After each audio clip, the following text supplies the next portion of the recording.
مرنے سے پہلے اے مسلمان کر لے اس پہ غور، کتابوں کا خدا اور ہے، بابوں کا خدا اور۔ السلام علیکم سامعین و ناظرین، آپ نے یہ سلوگن سنا، یہ نعرہ سنا، یہ شعر سنا۔ اس کے تحت مرزا جیلمی کیا کہہ رہا ہے؟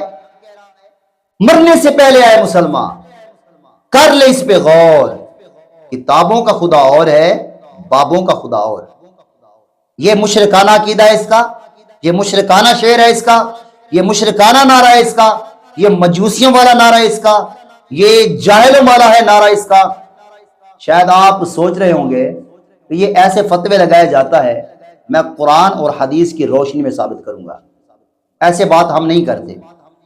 یہ کتابیں دکھاتا ہے ہمیں اور تفسیریں دکھاتا ہے جن کی تعبیریں غلط کرتا ہے، لیکن جو آج میں آپ کو تفسیر دکھا رہا ہوں یا حدیث مبارکہ کا حوالہ دے رہا ہوں، اگر یہ غلط ہو کمنٹس کے اندر آپ کمنٹس دیں اور مجھے ثابت کریں کہ بھئی آپ نے جو بات کی ہے یہ غلط کی ہے، آپ کی تحقیق و سرچ غلط ہے۔ اور اس کے نعرے کی وجہ سے جو اس نے سلوگن چلا رکھا ہے نا، اسی وجہ سے اسی کو دیکھ لیں اور اس کا پیچھا چھوڑ دیں اور ان لوگوں کے ساتھ ہو جائیں جو سواد اعظم پر ہیں۔ اللہ تبارک و تعالی نے کلام پاک کے اندر سورۃ نوح کے اندر فرمایا وَقَالُوا لَا تَذَرُنَّ آلِهَتَكُمْ وَلَا تَذَرُنَّ وَدًّا وَلَا سُوَاعًا۔ تو یہ ودا اور سوا جو ہیں یہ بت تھے۔ یہ نوح علیہ السلام کے زمانہ میں بھی ان بتوں کے نام موجود تھے جو کہ وہ لوگ پوجتے تھے۔ بعد میں اہل عرب والوں نے بھی ان بتوں کو پوجنا شروع کر دیا، یہی نام رکھے۔ اور بنی کلب والے جو کہ جندل کے مقام کے اوپر انہوں نے بت رکھا ہوا تھا، اس کا نام تھا ودا، یہ اس کی پوجا کرتے تھے۔ اور بنی حزیل والے جو تھے وہ سوا کی پوجا کرتے تھے۔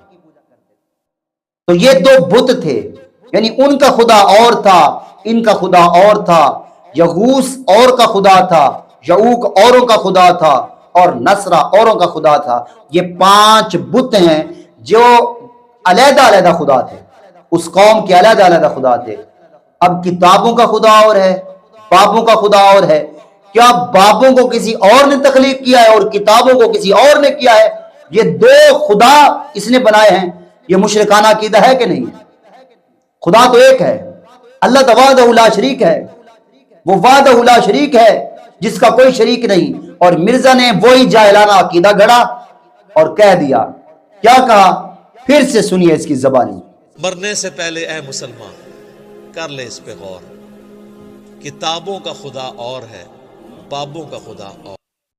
عقائد کی کتابوں کے اندر بھی یہ نظریہ بزرگوں نے ثابت کیا ہے کہ یہ سب جاہلانہ عقائد ہیں اور مشرکانہ عقائد ہیں، مجوسیوں والے عقائد ہیں، جنہوں نے اللہ کو چھوڑ کر اور خدا بنا لیے، پھر انہوں نے اپنے خداؤں کے نام علیحدہ علیحدہ دے دیے۔ یہ بنی کلب کے خدا ہے اور یہ بنی حزیل کا خدا ہے، تو یہ فلاں کا خدا ہے، یہ فلاں کا خدا ہے۔ تو انہوں نے الگ الگ اپنے خدا بنا لیے اور ان کی پوجا کرتے تھے۔ تو مرزا جیلمی نے دراصل وہی نعرہ سامنے لگایا، کتابوں کا خدا اور ہے، بابوں کا خدا اور ہے۔ اس نے 2 الہ مانے، 2 خدا مانے۔ بتائیں یہ مشرک ہوا کہ نہ ہوا؟ اس نے کفر کیا کہ نہ کیا؟ لوگوں کو غلط تعلیم دی کہ نہ دی؟ خدا را ہاتھ جوڑ کر عرض کرتا ہوں، کم از کم اس کے تلفظات پر، اس کے الفاظات پر، اس کی عبارات پر، بیانات پر تفکر کریں، غور کریں۔ یہ آپ کو جہنم کی طرف کھینچ رہا ہے۔ اس کے جو عقائد ہیں، جو اپنی زبان سے یہ ظاہر کرتا ہے، میرے استاد محترم فرماتے تھے یہ بھی موجی لوگ ہیں، کبھی کبھار سچ بھی بول دیتے ہیں، جو ان کے اندر ہوتا ہے وہ زبان پر بھی جاری ہو جاتا ہے۔ اللہ اس فتنہ پرست سے ہمیں بچنے کی توفیق عطا